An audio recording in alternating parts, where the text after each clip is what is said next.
Hello friends, 67th BPSC में भाग लेने वाले जितने भी एस्पिरेंट्स या स्टूडेंट्स हैं वह इस वीडियो को देखना नहीं भूलें, क्योंकि हम इस वीडियो में एक महत्वपूर्ण टॉपिक्स लेकर आए हैं। ऑप्शन ई यानी बिहार पब्लिक सर्विस कमीशन को छोड़ करके भारत की जितनी भी पीसीएस है या यूनियन पब्लिक सर्विस कमीशन यानी यूपीएससी, वह केवल 4 ही ऑप्शन के आधार पर मल्टीपल चॉइस क्वेश्चन सेट करती है और प्रीलिम्स एग्ज़ाम में केवल 4 ऑप्शंस होते हैं। लेकिन बिहार एक एकलौता स्टेट्स है, संभवतः पूरी दुनिया में एक एकलौता स्टेट्स होगा जहाँ पे एग्ज़ाम में पीटी में ऑप्शन 5 या 6 यानी ई ऑप्शन को ईजाद किया गया है।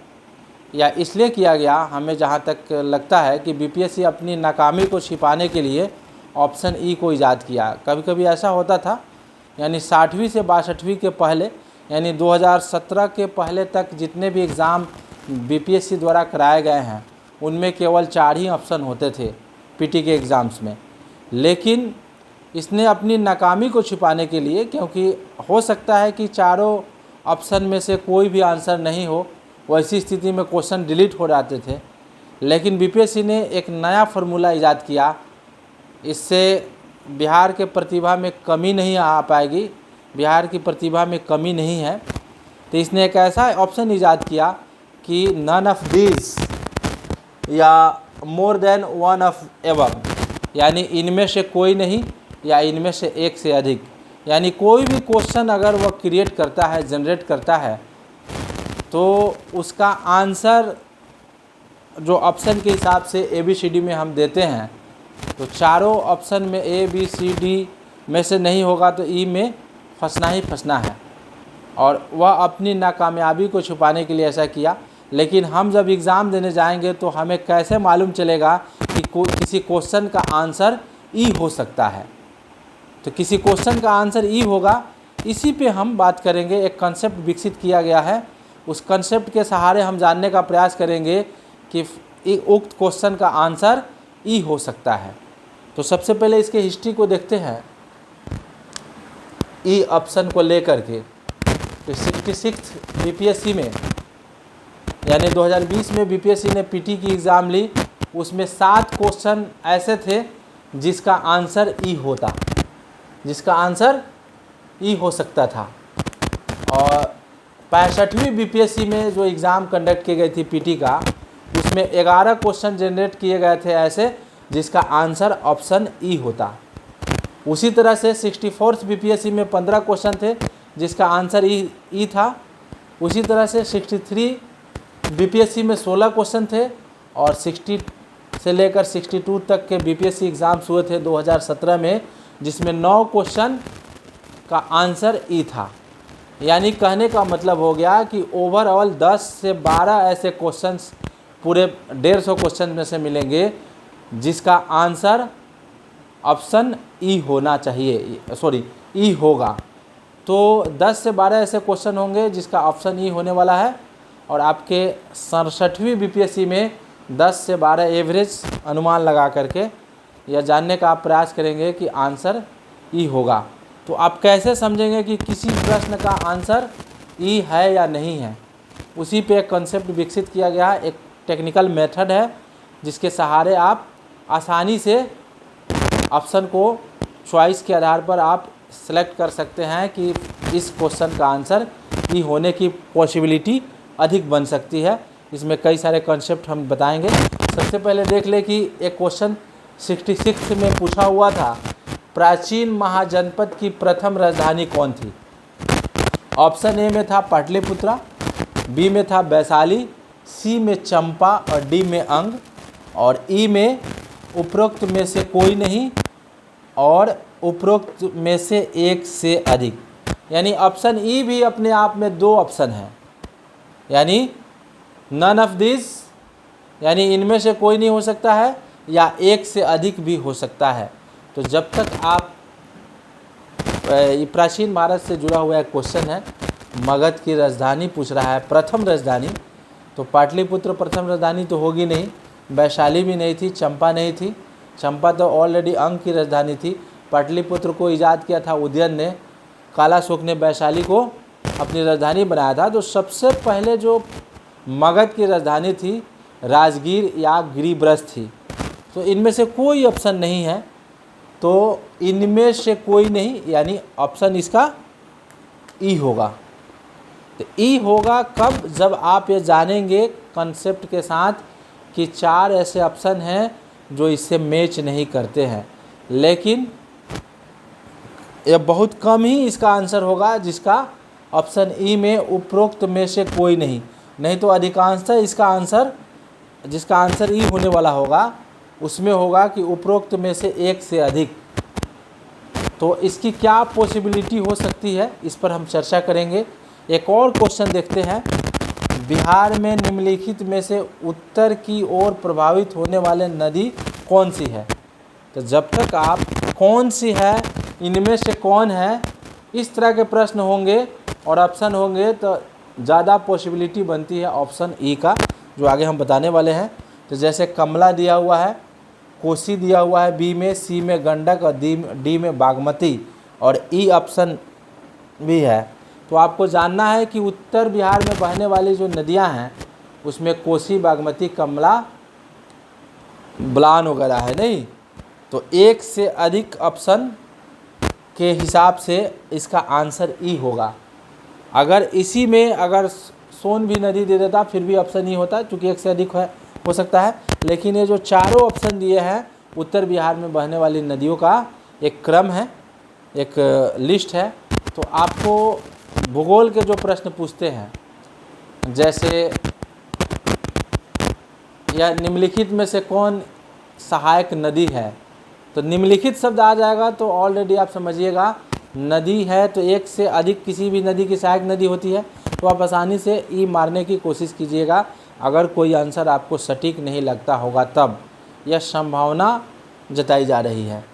उसी प्रकार एक क्वेश्चन और पूछा हुआ था कि 1922 से 23 में मुंगेर में किसान सभा का गठन किसने किया। तो जितने भी ऑर्गेनाइजेशन हैं, मतलब संगठन हैं जो किसान से जुड़े हुए हैं, या भारत में अधिकांशतः जितने भी सभा है, संस्थाओं की संस्थापक है, अधिकांशतः एक से अधिक व्यक्ति उसमें सहभागिता निभाए हैं। जैसे इसमें पूछा हुआ है शाहजानंद सरस्वती, बी में है श्री कृष्ण सिंह, सी में मोहम्मद जुबैर और डी में के.एन. सिंह। तो आपको पता होना चाहिए कि श्री कृष्ण सिंह और मोहम्मद जुबैर के नेतृत्व में, चूँकि प्रथम किसान सभा का जो गठन हुआ था मोहम्मद जुबैर के नेतृत्व में मुंगेर में हुआ था, इसके सेक्रेटरी श्री कृष्ण सिंह को बनाए थे। तो एक से अधिक आंसर होगा, तो इसीलिए इसका ऑप्शन, इस क्वेश्चन का ऑप्शन यानी आंसर ई होगा।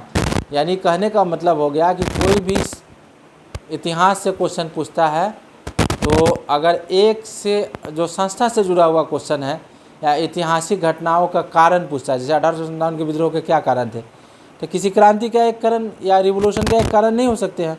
वैसी स्थिति में आपका ज़्यादातर बेहतर ऑप्शन ई होने की मतलब पॉसिबिलिटी ज़्यादा बनती है।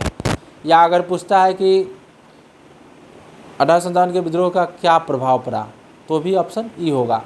या बौद्ध धर्म की क्या विशेषता है, तो किसी भी धर्म की विशेषता एक से अधिक हो सकती है।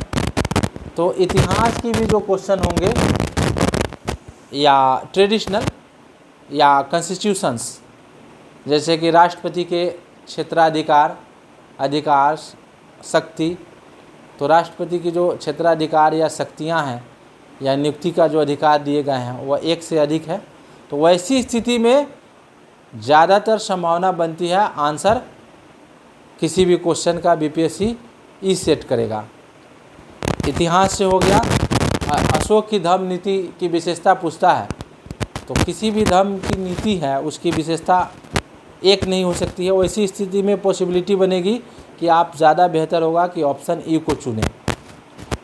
और ज्योग्राफी में क्वेश्चन जैसे नदी से जुड़ा हुआ पूछ सकता है या फिर विभिन्न प्रकार की जलधाराएं पूछ सकता है। उष्णकटिबंधीय घास के मैदान इनमें से कौन है, तो एक से अधिक है उष्णकटिबंधीय घास के मैदान। अगर स्टैटिक्स जीके पूछेगा तब तो, स्टेट पूछेगा तब तो आंसर ऑप्शन 4 में से कोई एक होगा। लेकिन वैसी परिस्थिति में क्वेश्चन के नेचर के आधार पर हम सिलेक्शन करने का प्रयास करेंगे कि आंसर क्यों ई हो सकता है। तो जानेंगे कि करेंट अफेयर से ज़्यादातर क्वेश्चन का आंसर ई नहीं हो सकता है, या साइंस के ज़्यादातर क्वेश्चन का आंसर ई नहीं हो सकता है, लेकिन कुछ एक्सेप्शनल है, जैसे पद्म विभूषण 2022 इनमें से किन्हें दिया गया। तो आप ऑप्शन ए में है प्रभा अन्य को, बी में है राधे श्याम खेमका को, सी में है जनरल बिपिन रावत को, और डी में है श्री कल्याण सिंह को। तो इन चारों व्यक्तियों को पद्म विभूषण सम्मान से सम्मानित किया गया है। तो अगर पद्म विभूषण हो या पद्म श्री हो या पद्म भूषण हो तो एक से अधिक व्यक्ति को दिया जाता है, तो आप आसानी से सीधा ऑप्शन ई चुनेंगे, क्योंकि जितने भी अवार्ड हैं, चाहे नोबेल पुरस्कार है, किसी एक व्यक्ति को तो दिया नहीं जाता है। तो जितने भी पुरस्कार हैं जो करेंट से जुड़े हुए हैं, या सरकार कोई स्कीम लाती है, कोई योजना चलाती है, तो भी उसका ऑप्शन ई होने की संभावना पॉसिबिलिटी ज़्यादा बनती है। लेकिन स्टैटिक जीके में या स्टेट सीधा मतलब कंसेप्चुअल क्वेश्चन नहीं होगा, वो फैक्ट पे आधारित होगा, तो उसका आंसर ABCD कुछ भी हो सकता है। लेकिन 10 से 12 प्रश्न ऐसे होते हैं जिसका आंसर ऑप्शन ई होने की पॉसिबिलिटी ज़्यादा होती है। साइंस में बहुत कम होगा, जैसे कि पूछ सकता है कि ग्रीन हाउस गैस, प्रमुख ग्रीन हाउस गैस कौन है। तो आप जानते हैं कि कार्बन डाइऑक्साइड है, मीथेन है, क्लोरोफ्लोरोकार्बन है।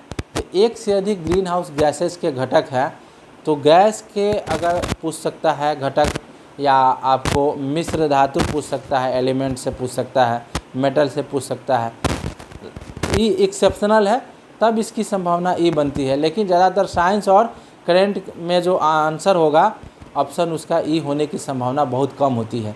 ज़्यादातर इतिहास हो गया, भूगोल हो गया, संविधान हो गया, उसमें भी उसको पहचानना है कि कौन कौन ई हो सकता है। भूगोल के वैसे प्रश्न जिसका ऑप्शन ई होने की ज़्यादा संभावना हो सकती है, पॉसिबिलिटी हो सकती है, जैसे जलधरा। प्रशांत महासागर की जलधराओं का लिस्ट अगर आपको याद है, या हिंद महासागर या अटलांटिक महासागर, और इनके कौन कौन से जलधराएँ गर्म है, कौन कौन सी जलधराएँ ठंडा है, वैसी स्थिति में आप आसानी से ऑप्शन ई का सिलेक्शन कर सकते हैं। जैसे पूछ सकता है कि निम्नलिखित में से कौन गर्म जलधाराएँ नहीं हैं, तो लेब्राडोर, गल्फ स्ट्रीम इत्यादि, अल नीनो। तो आप कौन कौन से गर्म जलधाराएँ हैं, कौन कौन से ठंडी जलधाराएँ हैं, तो भूगोल से यह प्रश्न आपको ज़्यादातर ई ऑप्शन की संभावना होगी। या नदियों का कौन कौन सी नदी हिंद महासागर में नहीं गिरती है या गिरती है, या कौन कौन सी नदियाँ मतलब अरब सागर में गिरती है, या इनमें से कौन नदी गंगा की सहायक नदी है। तो गंगा की बहुत सारी सहायक नदियां हैं, या किसी भी नदी की जो ब्रांचेज नदी है।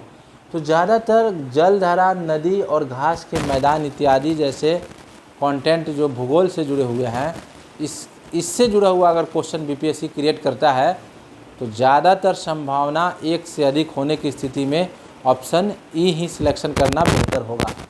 इतिहास का कोई संगठन है जो किसी व्यक्ति द्वारा संगठित किया गया है, या सभा का, संस्था का आयोजन किया गया है, निर्माण किया गया है, उसमें एक से अधिक व्यक्तियों की सहभागिता होती है, इसीलिए इसका आंसर ही होने की ज़्यादा चांसेस बन सकता है।